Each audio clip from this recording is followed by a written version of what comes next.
Biology class 9 chapter 3 lesson 21 MCQs आवां biology जो उस्ताद नजूल चन्ना आवां के सिंध ऑनलाइन स्कूल में भलीकार असां जो लेक्चर जो मौजू आहे बाब 3 जी एक्सरसाइज जो सेक्शन पहिरियों आहे MCQs।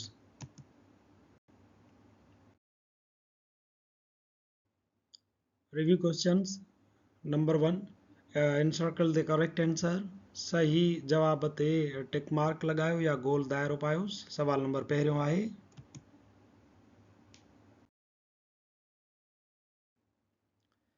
which of the following is the correct way of writing a scientific name of an organism। कंहिं बि जानदार जो सही तरीक़े सां साइंसी नाले लिखण जो तरीक़ो कहिड़ो आहे। ए आहे होबारा बस्टर्ड। ॾिसो त हुन में तव्हांखे हिकिड़े तरीक़े सां नालो लिखियल ॾिसण में ईंदो। पहिरियों जेको आहे तव्हांजो उहो कैपिटल लेटर सां लिखियल आहे ऐं ॿियो जेको नालो आहे उहो तव्हांजो वरी शॉर्ट जेको आहे सो स्मॉल हिन में ABC में लिखियल आहे। बी ऑप्शन में आहे ई कोलाई शॉर्ट फॉर्म में लिखियल आहे। सी में आहे एलियम सेपा पर उन में ॿई जेके नाला उहे कैपिटल लेटर सां लिखियल आहिनि ऐं डी आहे कैनस ल्यूपिस उन में वरी ॿई जेके आहिनि उहे स्मॉल लेटर सां लिखियल आहिनि। सो हिकिड़ो तरीक़ेकार हीअ बि ग़लति आहे सी वारो छो त ॿई जेके आहिनि उहे कैपिटल लेटर्स आहिनि। डी वारो बि ग़लति आहे छो त ॿई वरी स्मॉल लेटर्स आहिनि ॿिन्ही नालनि जा पहिरियां अखर। बी वारो तरीक़ो ऐं ए वारो सही आहे पर बी वारो तरीक़ो इक्वल आहे इन जे लाइ हिते असां ग़लति करार ॾियूं था छो त इहो पहिरियों दफ़ो लिखियल आहे। हा जॾहिं तव्हां पहिरियों दफ़ो नालो लिखी चुका हो फुल फॉर्म में त पोइ ॿिए टे भेरे में शॉर्ट फॉर्म में लिखिबो आहे। सो सही तरीक़ो आहे ए वारो होबारा बस्टर्ड जंहिंमें दुरुस्त तरीक़ो इहो आहे त पहिरियों दफ़ो जंहिं बि ऑर्गेनिज़म जो नालो लिखो था त उहो हिकु त फुल फॉर्म में हुजणु घुरिजे। ॿियो उसूल इहो आहे त पहिरें नाले जो लेटर वॾो हुजे शुरूआती ऐं ॿिए नाले जो शुरूआती लेटर उहो सदाईं स्मॉल लिखिणो आहे। सो करेक्ट आंसर जेको आहे उहो असांजो ए आहे।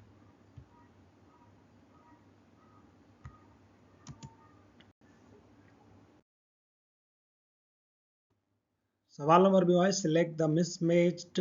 हेठि पेयर्स ॾिनल आहिनि उन्हनि जो क्लास आहे हिकिड़ो ग्रुप आहे ऐं वरी उन जे साम्हूं जानदार लिखियल आहे जानदार जो क़िस्म लिखियल आहे। सो हिकिड़ो मिसमैच पेयर आहे हिन में मिसाल जे तौर ते ए आहे प्लांटी उन में टेरिडोफाइटा असांखे ख़बर आहे त टेरिडोफाइटा ट्रीज़ जो तालुक़ु किंगडम प्लांटी सां आहे तंहिंजे करे इहो दुरुस्त आहे। फंगाई म्यूकर हाणे म्यूकर जो तालुक़ु पिणु फंगाई सां आहे मशरूम ऐं म्यूकर जेके आहिनि both belongs to fungi group. So C protista paramecium paramecium जो तालुक़ु बि किंगडम प्रोटिस्टा सां आहे इहो बि सही आहे यानी ऑप्शन असां वटि डी थो बचे वञे किंगडम एनिमल आहे उन में एमेबा कोन ईंदो आहे तंहिंजे करे मिसमैच्ड जेको पेयर आहे उहो असांजो आहे डी।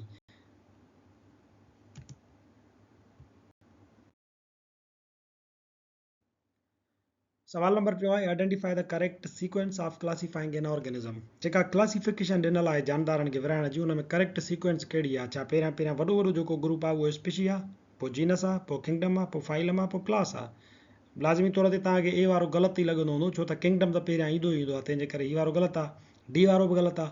हाणे बाक़ी बचनि था बी ऐं सी। बी आहे असां वटि उन में पहिरियां अचे थो किंगडम पोइ फाइलम पोइ क्लास पोइ ऑर्डर पोइ फैमिली ऐं उन खां बाद में वरी आहे असां वटि जीनस पोइ स्पीशीज़ बी में ईअं अचे थो ऐं सी वारी सीरीज़ जेकॾहिं असां ॾिसूं त हुन में किंगडम आहे फाइलम आहे क्लास आहे फैमिली आहे पोइ ऑर्डर आहे ऐं पोइ जीनस आहे पोइ स्पीशी आहे। सही ऑप्शन असांजो आहे बी वारो। असांजी जेका दुरुस्त क्लासिफिकेशन थींदी आहे उन में पहिरियां किंगडम रखियो वेंदो आहे पोइ रखिबो आहे फाइलम पोइ ईंदो आहे क्लास पोइ ईंदो आहे ऑर्डर उन जे अंदरि ईंदियूं आहिनि फैमिलीज़ जे अंदरि ईंदा आहिनि कुझु जनरा ऐं उन्हनि जे अंदरि वरी स्पीशीज़ शामिल हूंदियूं आहिनि। सो करेक्ट जेका क्लासिफिकेशन जो पैटर्न आहे उहो आहे असांजो ऑप्शन बी।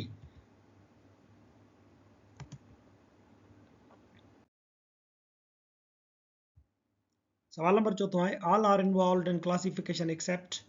जेका जानदारनि जी असां क्लासिफिकेशन कयूं था उन में सभई उहे शामिल हूंदा आहिनि। एनालॉगस जे बुनियाद ते बि असां जानदारनि खे विराईंदा आहियूं होमोलॉगस जे बुनियाद ते बि विराईंदा आहियूं साइटोलॉजीअ जे बुनियाद ते बि विराईंदा आहियूं। जॾहिं मॉर्फोलॉजी कमु न कंदी आहे त पोइ वरी साइटोलॉजीअ खे असां स्टडी कंदा आहियूं उन जे बुनियाद ते जानदारनि खे क्लासिफाई कंदा आहियूं।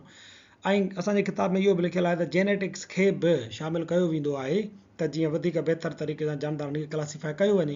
तंहिंजे करे ही त चारई ऑप्शन जेके आहिनि असांजे किताब जे मूजिबि इन में इन्वॉल्व हूंदा आहिनि क्लासिफिकेशन में।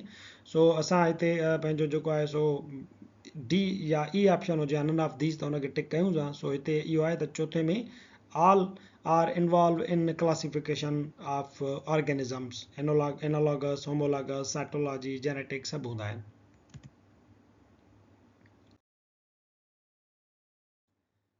सवाल नंबर 5 आहे in the taxonomic hierarchy choose the term which encompasses all other in the list. हाणे चए थो त हिन टेक्ज़ोनॉमिक हेरारकी में जेको असां हिकिड़ी ॾाकण ठाहींदा आहियूं टेक्ज़ोनॉमीअ में, तव्हां हिकिड़ो अहिड़ो टर्म खणो जंहिंमें ॿिया जेके टे आहिनि उहे उन में अंदरि शामिल हुजनि.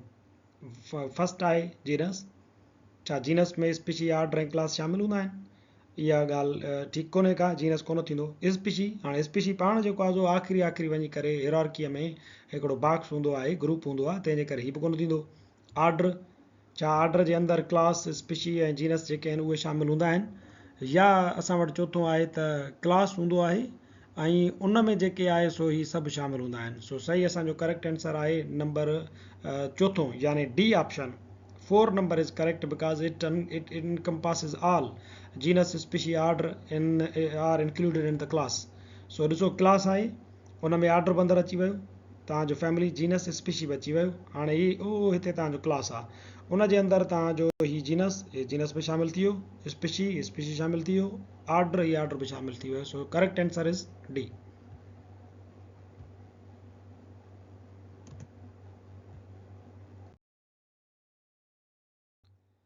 सवाल नंबर चौथों आहे इन 4 kingdom classification. Kingdom Metaphyta includes all of the following except.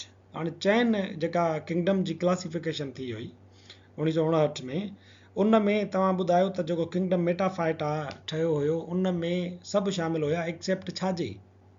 A algae, B angiosperm, C gymnosperm, D bryophyta.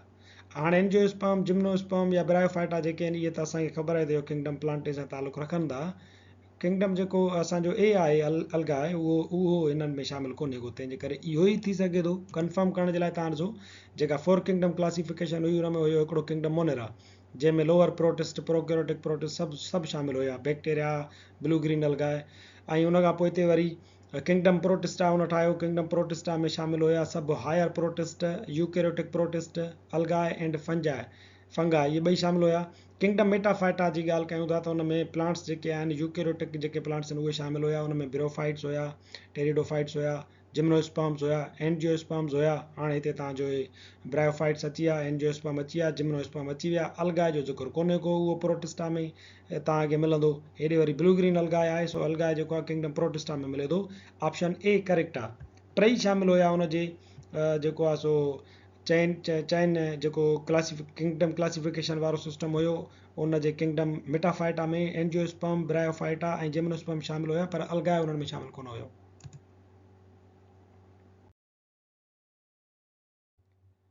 सवाल नंबर 7 आहे इन 5 kingdom system virus placed in. 5 जेके किंगडम आहिनि उन्हनि में ॿुधायो त वायरस कहिड़े किंगडम में रखियो वियो आहे? किंगडम मोनेरा, प्रोटिस्टा, किंगडम प्लांटाe या नन ऑफ दीज. सही ऑप्शन आहे नन ऑफ दीज, छो त वायरस जेको आहे उहो नॉन सेल्यूलर हिकिड़ो पार्टिकल आहे, उनजी जॻह कंहिं बि किंगडम में कोन्हे का रखियल.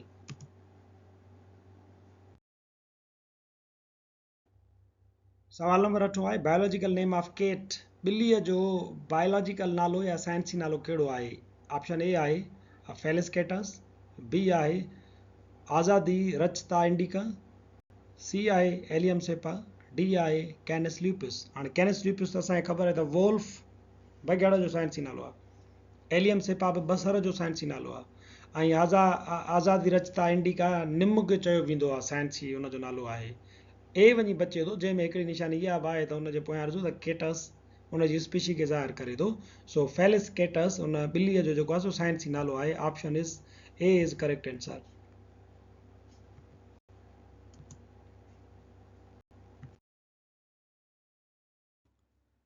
सवाल नंबर 9 आहे असां members of which kingdom have cell wall and all are heterotrophic. कहिड़े किंगडम जा सभई जेके मेंबर आहिनि उन्हनि खे सेल वॉल हूंदी आहे ऐं उहे हेटरोट्रॉफिक आहिनि, यानी पंहिंजो खाधो पाण तयारु न आहिनि करे सघंदा, पर ॿियनि जानदारनि ते या ऑर्गेनिक मटीरियल ते खाधे जे लाइ डिपेंडेंट हूंदा आहिनि. किंगडम ए आहे मोनेरा. मोनेरा जे बारे में असांखे ख़बर आहे त इहे ऑटोट्रॉफिक बि आहिनि पर हेटरोट्रॉफिक बि आहिनि. प्रोटिस्टा इन में बि ऑटोट्रॉफिक बि आहिनि, हेटरोट्रॉफिक बि आहिनि, ऐं सेल वॉल वारा बि आहिनि, बग़ैर सेल वॉल वारा बि आहिनि. किंगडम प्लांटाe जा सभु मेंबर सेल वॉल वारा आहिनि पर उहे हेटरोट्रॉफिक न आहिनि, उहे सभई ऑटोट्रॉफिक हूंदा आहिनि. सभु ॿूटा पंहिंजो खाधो पाण तयारु कंदा आहिनि. सही ऑप्शन आहे डी फंगाई।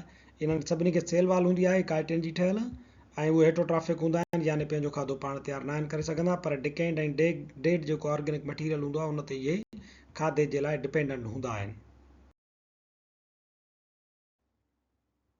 सवाल नंबर असांजो 10 आहे biodiversity is affected with biodiversity ते कहिड़ियूं शयूं असरअंदाज थियनि थियूं, मुतासिर कहिड़ियूं शयुनि सां बायोडाइवर्सिटी थींदी आहे। ऑप्शन 1 आहे असां वटि पॉल्यूशन, नंबर 2 आहे डिफोरेस्टेशन, नंबर 3 आहे ओवर हंटिंग, घणे शिकार सां जानदारनि जी बायोडाइवर्सिटी मुतासिर थींदी आहे, ॿेलनि जी कटाईअ सां जानदारनि जी बायोडाइवर्सिटी मुतासिर थींदी आहे, या गदलाइण सां थींदी आहे। सो ऑप्शन ए आहे त रुगो पॉल्यूशन सां थींदी आहे 1 ओनली, या ऑप्शन बी आहे 2 ओनली, सिर्फ़ु डिफोरेस्टेशन सां थींदी आहे, ऑप्शन सी आहे 1 ऐं 2। ऑप्शन सी चवे थो त पॉल्यूशन ऐं डिफोरेस्टेशन ॿिन्ही सां बायोडाइवर्सिटी अफेक्ट थींदी आहे। डी आहे 1 2 ऐं 3। डी चवे थो त पॉल्यूशन सां बि बायोडाइवर्सिटी अफेक्ट थींदी, डिफोरेस्टेशन सां बि, ओवर हंटिंग सां बि। सो सही असांजो ऑप्शन करेक्ट जेको आहे उहो डी आहे। इहे जेके टई फैक्टर आहिनि उहे बायोडाइवर्सिटीअ खे मुतासिर कंदा आहिनि। असांजो अॼोको लेक्चर पुॼाणी ते पहुचे थो।